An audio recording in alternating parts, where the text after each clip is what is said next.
서가대 찬양 대단히 감사합니다. 오늘 히스기야 왕 네 번째 설교를 하겠습니다. 1절에 보면은 이 모든 충성된 일을 한 후에 이런 구절이 나와요. 이게 무슨 말이냐면은 앞에서 우리가 공부한 역대하 29장, 30장, 31장의 충성입니다. 그래서 한번 복습을 하면은 29장은 성전 종화죠. 아버지 아하스 왕 때 성전을 16년 동안 닫았습니다. 많이 회파되고 무너졌는데 그것을 정상으로 회복시키는 충성된 일. 그 다음에 두 번째 30장을 보면은 원래는 1월 14일 날 유월절을 지켜야 되는데 이 성전이 너무 더러워져 가지고, 그리고 정상적으로 예배를 집례할 제사장도 부족하고 여러 가지 이유 때문에 2월 14일 날 유월절을 지켜요. 유월절을 회복하죠. 이게 하나님 앞에 이것도 충성된 일이었습니다. 그 다음에 이제 31장에 보면은 다양한 그 종교 개혁이 나오는데 우상을 제거하고, 그 다음에 성전 예배를 회복하고 11조를 회복하고, 이 분배 정의죠. 보면 레위지파 사람들은 어차피 먹거리가 없거든요. 그래서 다양한 11조와 이런 어떤 예물을 가지고 이제 먹고 살아야 되는데 아주 골고루 어린아이부터 남녀노소 구분하지 않고 분배를 했는데, 이것도 하나님 보시기에 아주 충성된 일입니다. 이게 히스기야 왕이 아주 잘했다 그런 말입니다.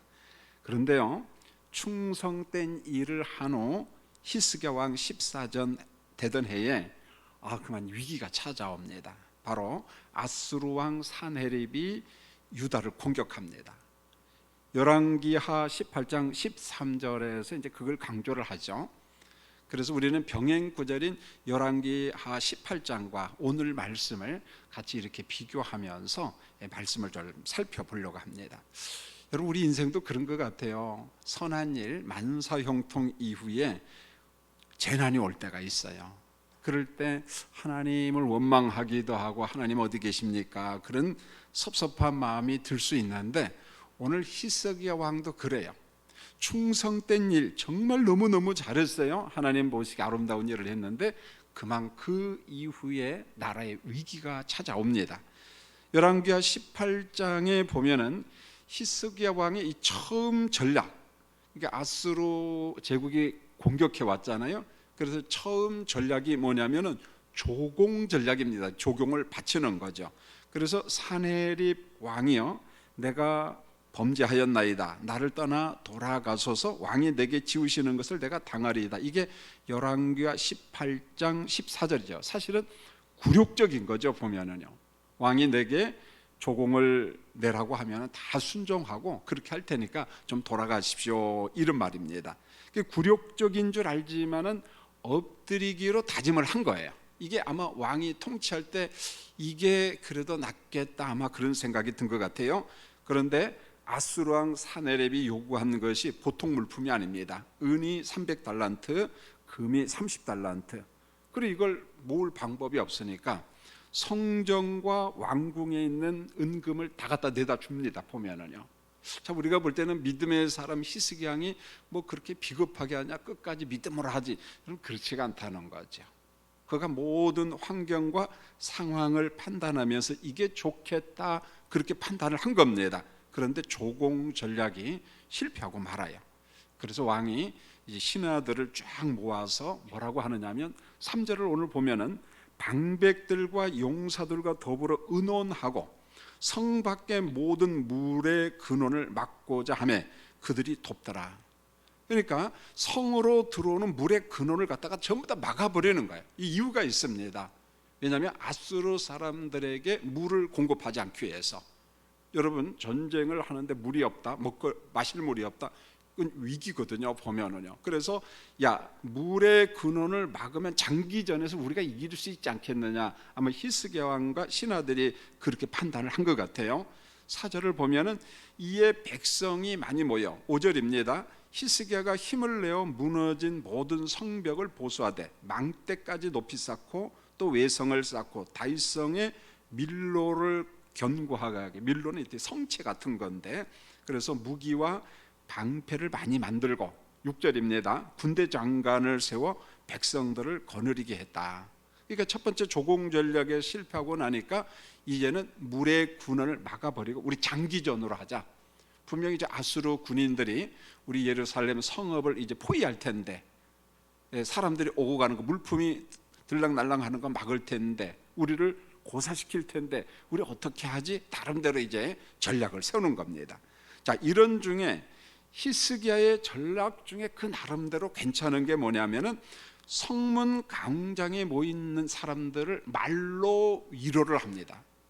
여러분, 왕정시대에 왕의 권위가 있잖아요.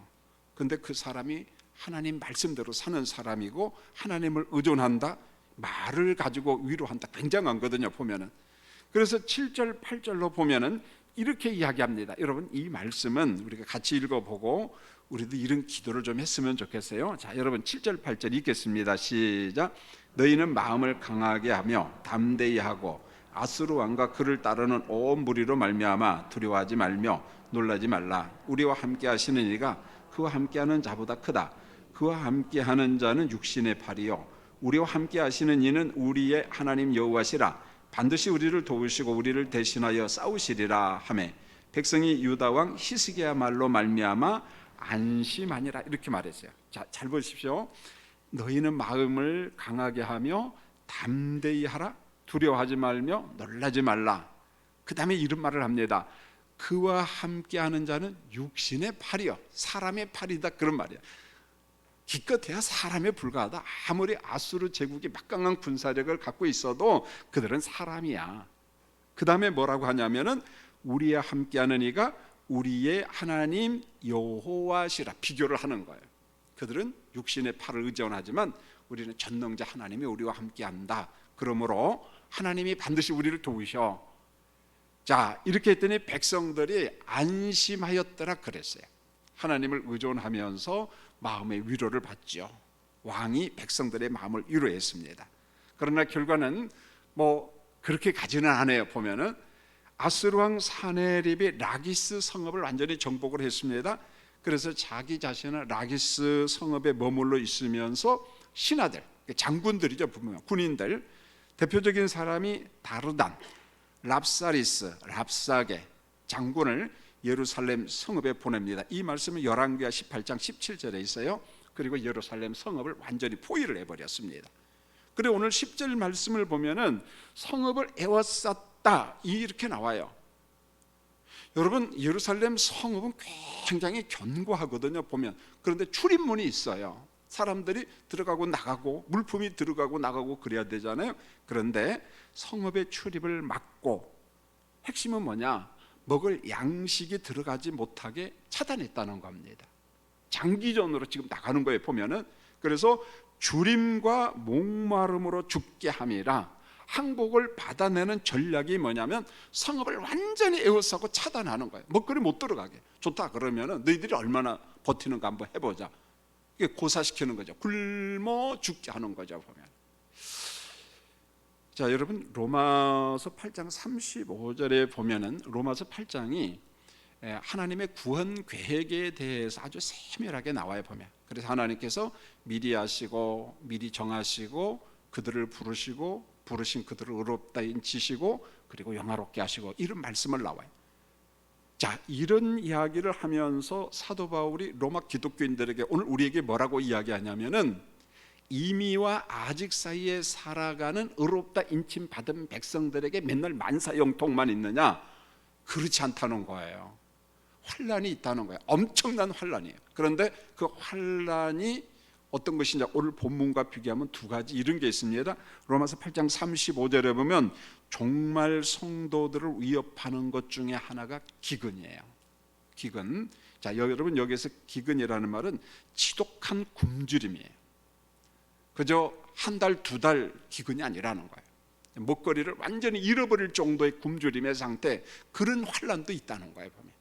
두 번째로 적신이라는 말이 나옵니다. 헐벗음. 이런 위기가 우리 예수 믿는 사람들에게 있을 수 있다는 거예요. 그러나 그 어떤 것이 있어도 그리스도 안에 있는 하나님의 사랑에서 우리를 끊을 자가 있다 없다? 없다, 그렇게 이야기합니다. 자, 말씀으로 우리를 위로하는 거죠.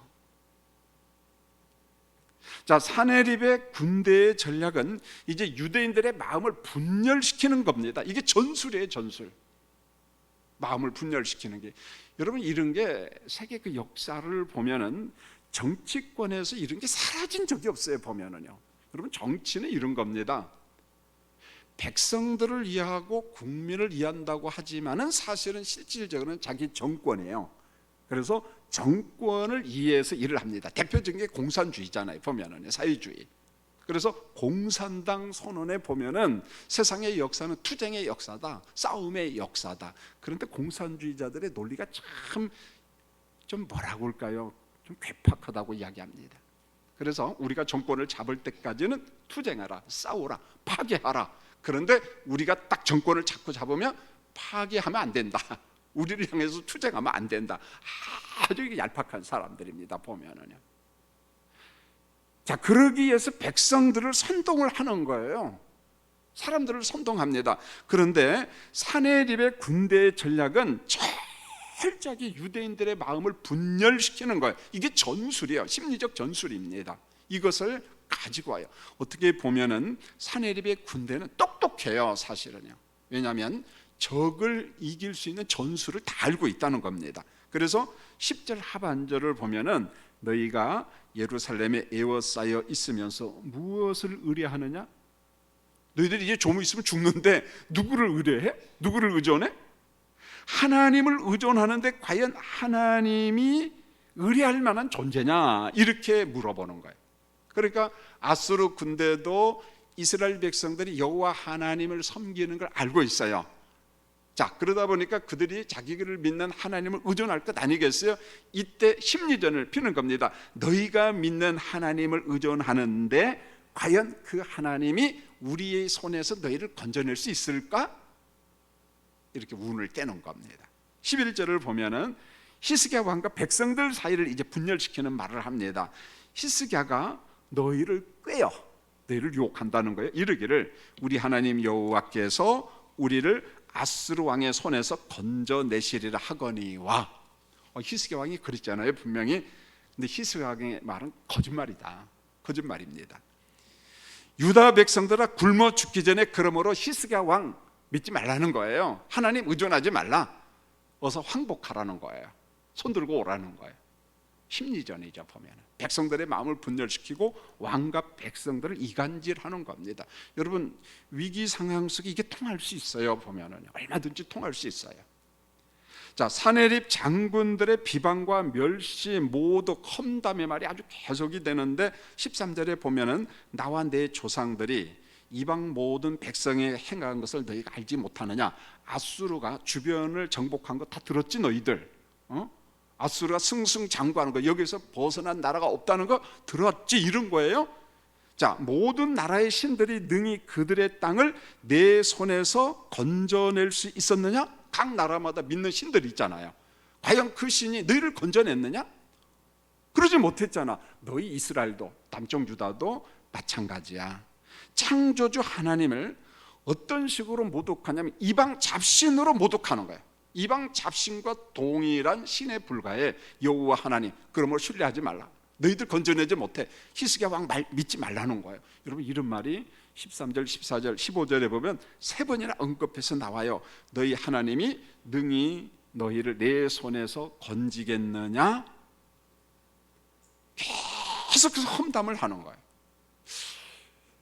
여러분, 이스라엘 백성들이 가장 듣기 힘들어하는 게 뭐냐면은 누군가가 여호와 하나님의 이름을 모독할 때 엄청 듣기 힘들어요. 마치 내 생명이 끊어진 것 같습니다. 여러분도 그런 마음이 있어야 돼요. 어떤 사람들이 우리가 믿는 여호와 하나님을 빈정거리고 모독하고 멸시하고 그럴 때마다 희낙낙거리면 안 돼. 화가 나요.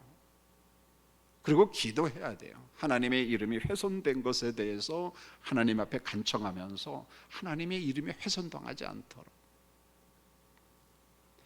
여러분, 16절로 19절에 보면 거듭되는 비방과 모욕된 말을 하고 있는데 쭉 한번 그냥 살펴보려고 합니다. 16절에 보면 사내립의 신하들도 하나님을 비방해요. 우리 왕이 비방하니까 신하도 마찬가지잖아요.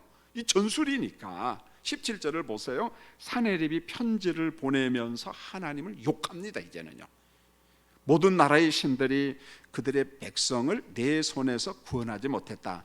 히스기야의 신들도 내가 믿는 여호와 하나님도 별거 있느냐, 그런 말입니다. 그의 백성들을 내 손에서 구원하지 못하리라. 18절입니다. 사네립의 신하들이 이제 유다 방언으로 예루살렘 성 위에서 백성들을 괴롭혀요. 이때 보통 공용어는 아람어였어요. 근데 그거 이야기하면은 남쪽 유다 사람들이 잘 못 알아들으니까 그들의 말로 유다 방언으로 그냥 성읍에 올라가서 큰 소리 치는 겁니다. 막 하나님의 이름을 욕되게 하고 별소리 다 하는 거예요. 다 들을 수 있도록. 자, 20절을 보십시오. 이름으로 히스기야 왕이 아모스 아들 선지자 이사야와 더불어 하늘을 향하여 부르짖어 기도하였더니, 자, 우리가 볼 때는 허무맹랑한 것처럼 보이죠. 위기 상황 속에. 그러나 그렇지가 않아요. 하나님이 우상입니까? 이방 잡신입니까? 그게 아니잖아요. 전능자거든요. 그러니까 히스기야는 위기 상황 속에 선지자 이사야와 더불어, 대단히 중요합니다, 더불어 하늘을 향하여 부르짖어 기도하였더니, 여러분 여기서 말씀한 더불어라는 말은 장소적 개념이 아니에요. 같은 장소에서 기도했다 그런 말이 아니고 시간적 더불어예요. 마음의 더불어, 마음의 일치. 자, 히스기야는 성전에 올라가서 기도를 합니다. 그들이 비방한 편지를 펴놓고 하나님 보세요, 그렇게 기도합니다. 여러분, 이사야 선지자는 자신의 처소에서 기도를 합니다. 분명히 장소는 달라요. 그러나 기도하는 마음은 일치했다는 겁니다. 왕과 선지자가 더불어 민족을 위해서 기도했어요. 이게 참 중요하잖아요, 보면은. 자, 지금 어려운 상황이 있으니까 기도해 주세요 하고 문자가 가면은 그 자리에서 기도해야 되는데 대부분 기도 부탁 받고 기도해 안 해요? 안 합니다. 요즘에 저는 문자를 참 많이 받아요. 오픈도어 수요일만 왔는데 요즘에는 가끔 와요. 그게 뭐냐면 위급한 지체들이 참 많아요. 방글라데시, 나이지리아, 이란, 북한. 왜냐하면 지금 잡혀가서 곧 죽을 수도 있는 그런 상황이니까 방법이 없거든요. 그러니까 막 문자를 보낸 거예요. 전 세계에 지금 이런 형편이니까 기도해 주세요, 기도해 주세요, 기도해 주세요. 이게 뭡니까? 기도 속에 하나님의 은혜가 있다는 것을 믿거든요. 그러니까 이 문자를 전 세계, 언어가 다르거든요. 그래도 문자가 다 들어갑니다. 그 기도합니다. 보면은 북한의 지하 성도들, 보통 비밀 신자라고 이야기하는데 그들이 지금 위기 상황에 있는데 기도해 주세요, 기도해 주세요. 그러면 기도를 합니다. 짧지만은 기도를 합니다. 여러분도 좀 그랬으면 좋겠어요. 이 더불어, 장소가 아닐지라도 마음이 더불어, 여러분의 가정과 혹은 교회에서 일터에서 기도 문자를 받았을 때 그 즉석에서 기도하시는 우리 교인들이 되었으면 합니다.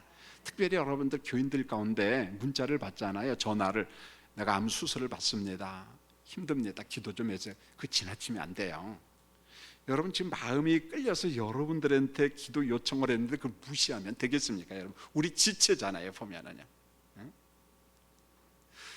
하나님의 맏아들 된 그리스도의 가족관계, 이게 사도 바울이 성도를 보는 관점입니다.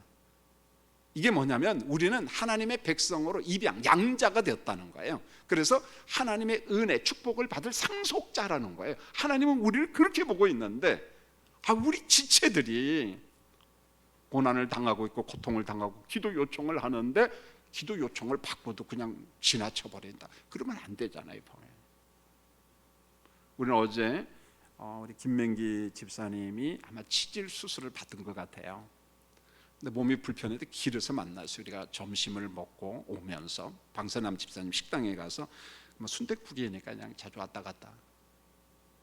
예배당에서 봤던 그 모습이 아닐까. 우리 무슨 길에 지나가는데 우리 여전사님이 봤어요. 어디가 아프세요? 보니까 나중에 선종이 하나 있는데 그게 양성으로 발견이 된 것 같아요, 보면. 그러니까 고려대학이나 경희대학 가까운데 학문외과 좋은 선생님들 많이 있으니까 주저하지 말고 가십시오. 그랬을 때 그 자리에서 집사님이 이렇게 합시다. 우리 신은민 집사가 경희대학에 있으니까 우리 교육자들이 연결할 테니까 주저하지 마시고 빨리 대학병원에 갑시다. 그러면서 연결하고 연락하고 찾고 이게 아름다움이에요, 보면은요.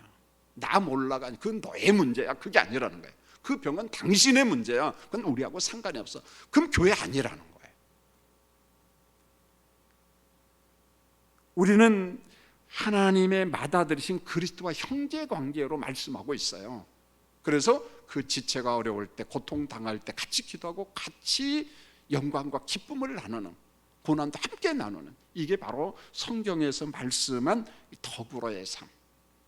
그래서 성도님들 꼭 부탁을 드립니다. 구역 식구나 전도의 식구들, 누군가 기도 요청을 할 때 망각하지 마시고 즉석에서 기도하는 우리 교인들이 되었으면 합니다. 자, 히스기야 왕은 이제 사네립이 보낸 편지를 딱 펴놓고 하나님 앞에 기도를 하는데, 그게 열왕기와 19장 15절로 19절에 나오는데, 사실 왕이 얼마나 마음이 불편한지 몰라요. 막 화가 나고, 그런데 국력이 약하니까 이거 어떻게 하지도 못하는 거예요. 하나님만 천하 만국의 홀로 하나님이십니다. 당면한 아픔을 하나님 앞에 다 이야기해요. 하나님, 제 속이 막 뒤틀립니다. 화가 납니다. 하나님이여 보시옵소서. 여호와 하나님을 이방의 우상 잡신 정도로 여기는 사네립의 말을 들으소서. 그러는 거예요. 하나님을 모독하는 말, 참소하는 말, 하나님 듣고 계시죠? 아마 막 울분을 터뜨렸을 것 같아요. 기도하면서 하나님 보시옵소서, 하나님 보시옵소서. 그러면서 우리를 사네립의 손에서 구원하소서. 20절입니다. 하늘을 향하여 부르짖어 기도하였더니. 그런데 성도님들, 우리가 인생을 살고 역사 속에 보면은 하나님의 이름을 모독하는 일이요, 한 번도 중단된 적이 없어요. 계속 있습니다. 전쟁터에서만 있는 게 아니에요. 학문 속에도 있고요, 다양한 방법으로 나타납니다. 저는 최근에 이분 책을 읽었어요. 스티븐 호킹이라는 말 들어봤죠? 루게릭 병으로. 이분 보니까 21살에 루게릭 병이 왔더라고요. 찾아내요.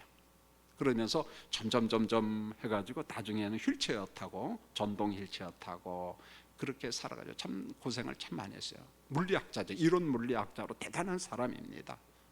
굉장한 사람이에요. 옥스퍼드대를 나오고 그 다음에 캠브리지에서 학위를 받고 굉장한 사람인데, 호킹의 책을 읽으면서 이런 책이었어요. 호킹의 빅 퀘스천에 대한 간결한 대답, 이런 책 이름이에요. 이게 쭉 읽어보고, 물론 책이 불편해도 다양한 것을 읽어보고 섭렵을 해야죠. 보면은요, 다양한 책을 읽어보고 비판도 들어보고 뭐 긍정적인 것도 있고. 근데 그분의 글을 읽으면서 마음이 참 편치를 못했는데, 자, 이런 내용이었어요. 우주의 재료는 물질과 에너지와 공간이다. 물리학자들이 이야기하는 기본이에요. 이게 상식입니다. 자, 우주의 재료가 있어요. 보통 우주의 양식이다, 이런 표현을 씁니다. 그게 뭐냐면 물질, 힘, 에너지, 그 다음에 공간이다, 이런 말입니다. 이 3요소는 어디서 왔는가? 이 기본적인 질문이에요. 스티븐 호킹만이 아니고 모든 물리학자들이나 물리학하는 사람은 기본적으로 질문을 하는 겁니다. 자, 이게 어디서 왔지? 3요소가. 호킹은, 그리고 주변에 있는 비슷한 유형의 사람들은 이렇게 말합니다. 이 빅뱅을 통해서 대폭발, 빅뱅 이론 들어봤을 거예요.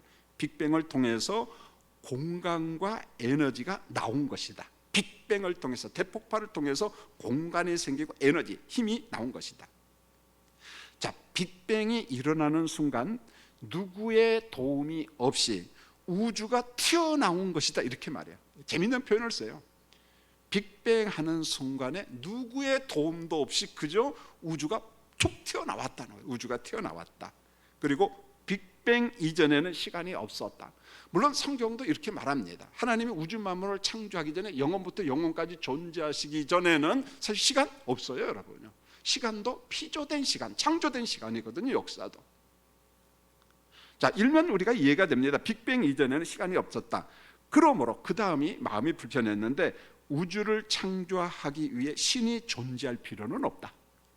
신이 존재할 필요는 없다. 신은 우주를 만들지 않았다.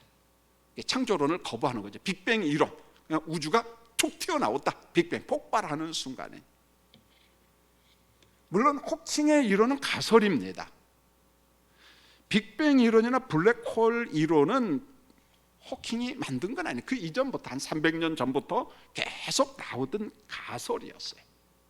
자, 이런 가설을 종합해 가지고 결론은 뭐냐? 제가 볼 때는 마음이 불편했던 것은 하나님의 존재를 부정하는 거예요, 보면은요. 여러분, 오늘 말씀에 보면 사내립과 그의 군인들이 여호와 하나님을 이방 잡신으로 여기고 악담 험담을 하잖아요. 이 말을 들은 히스기 왕은 화가 났어요. 방법이 뭐밖에 없습니까? 하나님의 성전에 올라가가지고 편지를 펴놓고 하나님 보세요, 나 분통이 터집니다. 하나님 어떻게 할까요? 제가 스티븐 호킹 이야기를 하면서 과학과 어떤 철학, 인문학, 사회과학을 막 평가자라고 그러잖아요. 하나님이 주신 일반 은총이에요. 과학과 철학과 충돌할 이유가 없습니다. 그것을 물론 맹신하는 사람들은 그걸 가지고 하나님의 존재를 부정하겠죠. 여러분, 이렇게 보면 돼요. 과학이 하나님의 존재를 논하는 것은 과학의 교만입니다. 과학이 또 다른 우상 숭배가 된 거예요. 우리는 그 정도 갈 필요가 없다는 거예요. 그래서 하나님의 백성으로 과학자들, 철학자들 많거든요, 보면은요. 많습니다. 저는 의사들의 글을 요즘에도 지금 보고 있는데 보면은요, 그분이 불신자인 것 같아요. 그런데도 신의 존재를 부정하잖아요. 수술하다 보면은 신의 영역이 있다는 거예요. 설명이 불가능하다는 거예요, 보면은요. 자, 역대기는 왕과 선지자의 기도 혈역을 말씀을 하고 있는데 21절을 보면은 이렇게 말을 했어요. 여러분, 21절 하나님이 어떻게 역사하는가 21절 같이 한번 읽겠습니다. 시작. 여호와께서 한 천사를 보내어 아스로 왕의 진영에서 모든 큰 용사와 대장과 지휘관들을 멸하신지라. 아스로 왕의 낯이 뜨거워 그의 고국으로 돌아갔더니 그의 시내 전에 들어갔을 때에 그의 몸에서 난 자들이 거기서 칼로 죽였더라. 이런 말이 나와요. 자, 여호와께서 한 천사를 보내어 아수르 왕의 진영에서 모든 큰 용사와 대장과 지휘관들을 멸하신지라. 이런 말씀이 나와요. 아수르 왕의 낯이 뜨거워, 사내립이 낯이 뜨거워 지금 고국으로 돌아갔어요. 고국으로 돌아갔습니다. 그의 시내 전에 들어갔을 때에 그 몸에서 난 자들, 누구예요? 아들들. 몸에서 난 자들이 거기서 아버지를 칼로 죽였더라. 반란이에요, 반란. 그런데 보십시오, 이 교만된 아수르를 대적하기 위해서 하나님이 한 천사를 예배해야, 부리는 영이에요. 히브리서 1장 14절에 그랬죠. 천사가 누굽니까? 하나님의 백성들을 섬기는 영, 부리는 영, 미니스터라고 이야기했습니다. 그래서 부리는 천사로 간밤에 18만 5천 명의 군사를 죽였다는 거예요. 목사님 무슨 허무맹랑한 그런 소리를 합니까? 천만의 말씀이에요. 하나님은 여전히 전능자예요. 창조자예요. 그분은 기적이 있어요. 섭리가 있어요. 이적이 있습니다. 이게 우리 개혁파 신앙이에요. 여러분, 21절을 보면 사내립이 태각하자마자 아들들의 손에 죽은 것처럼 나오면 사실은 아니에요. 시간 차이가 약 18년에서 한 19년 정도 차이가 있어요. 자, 이런 겁니다. 사내립 왕이 유다를 침공할 때가 주전 699년이에요.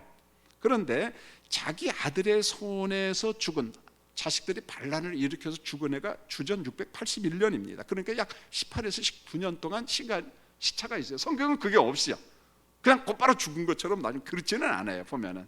그래서 사내립 왕이 유다를 떠난 다음에 본토에 가서 왕으로 통치하다가 아마 신전에서 뭐 자기들 나름대로 제사를 지내고 예배를 드리다가 반란이 일어난 거죠, 보면. 그래서 그 아들의 이름이 아드람멜렉과 사라셀에 의해서 아버지가 죽음을 당하죠, 보면. 이런 일이 뭐 역사 속에 비일비재합니다, 보면은요. 죽이고 또 죽이고 그런 거잖아요. 자, 20절로 21절의 핵심은 이렇습니다. 하나님은 유일하신 분이다. 그러므로 교만한 자, 회방자, 악인들을 진멸하시는 하나님이시다. 자, 18만 5천 명, 엄청난 군인이잖아요. 대단합니다, 여러분. 밤사이에서 죽이시는 하나님. 사내립의 태각과 그의 신전에서 죽은 사건이 주는 메시지가 있는데, 여러분, 열왕기하 19장 26절 혹시 스크린 보여줄 수 있나요? 여러분, 저기 한번 읽어보고 하나님께서 아수르 왕을 어떻게 보느냐, 하나님의 시선, 하나님의 시각으로 보는 거예요. 한번 읽겠습니다. 시작. 그러므로 거기에 거주하는 백성이 힘이 약하여 두려워하며 놀란나니 그들은 들의 채소와 푸른 풀과 지붕의 잡초와 자라기 전에 시든 곡초같이 되었느니라. 그 막강한 아수르 제국을 성경은 이렇게 평가하면, 사네립의 군대는 들의 채소고 푸른 풀이고 지붕의 잡초다. 근데 그 지붕의 잡초도 자라기 전에 시든 곡초 같으니, 아무리 큰 소리 쳐도 전능자 하나님 앞에 그건 별거 아니야. 그건 육신의 팔이야. 그건 사람이야. 그거잖아요. 보면 막 내 마음에 두려움 오고 주변의 환경 때문에 어려움이 있을 때, 사람들 때문에 어려움이 있을 때 그렇게 기도해. 하나님, 저들은 육신의 팔입니다. 하나님은 전능자입니다. 하나님, 이 문제를 해결해 주세요. 그러면서 막 간청하시기를 원합니다. 여러분, 그래야 되지 않겠어요? 22절입니다. 히스기야 왕을 위로하는 말씀이 있는데, 자, 하나님께서 이렇게 축복을 해요. 22절, 자, 본문 한번 22절 읽겠습니다. 시작. 이와 같이 여호와께서 히스기야와 예루살렘 주민을 아스르 왕 사네립의 손과 모든 적국의 손에서 구원하여 내사 사면으로 보호하시며, 이렇게 말했어요. 하나님은 자기 백성을 모든 적국의 손에서 구원하시며, 그 다음에 사면으로부터 보호하시는 하나님. 23절에 보면 기가 막힌 축복이 나와요. 히스기야가 모든 나라의 눈에 존귀하게 되었더라. 여러분, 아수르의 몰락과 함께 이런 거예요. 쉽게 말하면, 봐라, 이스라엘 백성들 함부로 공격했다가는 하나님한테 얻어맞아. 모든 나라의 눈에 히스기야가 존귀한 자가 되었더라. 하나님께서 존귀하게 만들어 주신 거예요. 만들어 주셨어요. 다른 사람이 보는 눈앞에서 내 인격과 권세와 명예를 높여주시는 하나님. 여러분, 성경에는 그런 약속이 참 많아요. 대표적인 말씀이 신명기 28장이에요. 하나님 말씀에 순종하는 자 들어가도 나가도 복을 받고 모든 세계 열방 중에 으뜸이 되게 하겠다. 으뜸이 되게 하겠다. 그런 약속이 나와요. 여러분, 신명기 26장 16절로 19절에 보면은 하나님이 자기 백성을 어떻게 축복하느냐, 보배로운 백성이 되게 하시며 모든 민족 위에 뛰어나게 하시며, 이렇게 이야기합니다. 여러분, 이게 히스기야의 재주가 아니라 하나님께서 자기 백성을 그렇게 세워주시겠다라고 약속하고 있어요. 존귀하게. 내가 나를 갖다 띄우려고 할 필요 없다는 거예요. 내가 하나님의 말씀대로 순종하며 열심히 살 때 하나님께서 그 사람을 존귀한 자로 높여주신다는 거예요. 보면 존귀한 자로 높여, 여러분이 그렇게 된다는 거예요. 내가 잘난 척해서 나를 과장해가지고 나를 띄우려고 할 필요 없다는 거예요. 내가 성실하게 겸손하게 살아가려고 할 때 하나님께서 다른 사람들 눈에 볼 때 존귀한 자로 우리를 세우신다, 그렇게 약속한 거예요. 존귀한 자로. 여러분, 우리가 관계 속에서 친구들과 동네에서 일터에서 여러분 존귀한 사람으로 대접받아야죠. 함부로 대하는 사람이 되면 안 되잖아요. 보면. 여러분, 히스기야 왕에도 인생의 위기가 옵니다. 맨날 만사형통한 거 그런 것 아니에요. 그에게도 약점이 있거든요. 24절에 보면 그때에 히스기야가 병들어 죽게 된 거로 여호와께 기도하며, 잘 알잖아요. 무슨 병일까요? 열왕기하 20장 7절에 보면 무화과 반죽을 가져다가 그 종처에 놓았다, 이런 말이 나오고요. 이사야 38장 21절에 보면 한 뭉침 무화과를 취하여 종처에 붙였다, 이런 말이 또 나와요. 종처가 뭐겠어요? 피부질환이에요. 피부병입니다. 그런데 보통 피부질환이 아닌 거예요. 악성이에요. 악성. 굉장한 거죠. 여러분, 이사야 선지자가 그랬잖아요. 당신은 병들어 더는 살지 못합니다. 선언했어요. 이미요. 당신 죽습니다. 하나님이 말씀하신 거거든요. 그런데 이사야 선지자의 말을 듣고 왕은요, 자신의 인생을 포기하지 않아요. 뭔가 내가 지금 포기할 시간이 아니라는 거예요. 하나님 앞에 기도하죠. 하나님, 내가 하나님 앞에 진실되게 산 거 아시잖아요. 여러분, 히스기야 왕의 기도가 참 진지합니다. 마치 하나님 앞에 담판을 해요. 굉장히 나 정직하게 산 거 하나님 아시잖아요. 이때 히스기야 왕은 아들이 아직 어립니다. 그러니까 히스기야 왕이 물러나면 나라가 지금 막 무너지려요. 여러 가지 형편이 어렵습니다. 하나님은 히스기야의 눈물의 기도를 응답하자 병을 치료해요. 여러분, 우리가 성경을 읽다가 성도의 고난, 질병, 죽음 이런 위기 상황들이 있거든요. 환난, 핍박. 그걸 어떻게 봐야 될 것이냐, 그것을 성화적 관점에서 봐야 돼요. 하나님께서 우리를 의롭다 여겼어요.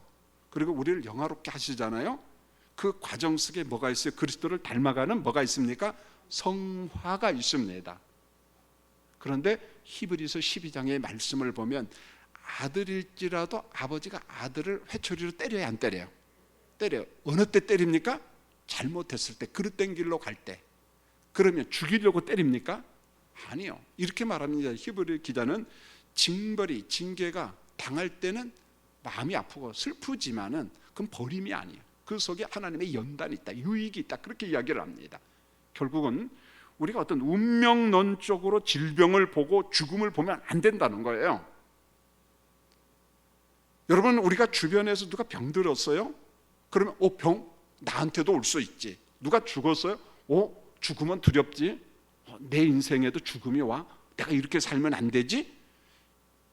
이런 고난과 질병과 죽음 같은 것을 보면서 우리가 정신을 바짝 차리는 거예요. 내가 이렇게 살면 안 되지, 그런 거예요 보면. 그래서 많은 사람들이요, 투병 생활할 때 예수를 믿어요. 장례식을 치르고 예수를 믿어요 보면은요.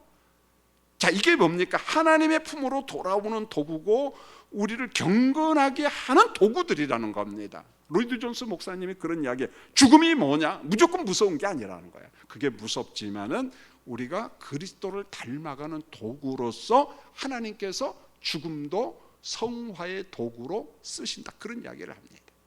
굉장히 중요한 이야기. 오늘 히스기야도 마찬가지예요. 넌 죽고 살지 못하리라 그래서 포기한 게 아니야. 하나님 앞에 엎드려 기도하면서 하나님 앞에 더 가까이 나가잖아요. 여러분, 그래요. 내 인생의 고난, 위기, 심지어는 그게 죽음 같은 위기일지라도 그걸로 포기하는 것이 아니라 오히려 하나님을 가까이 하고 우리가 그리스도를 닮아가는 좋은 기회가 되었으면 합니다. 할렐루야. 위기 상황 속에 코로나19도 마찬가지예요. 예외 없이 모든 사람에게 왔지만 이것을 바라보는 관점은 아마 다를 거예요.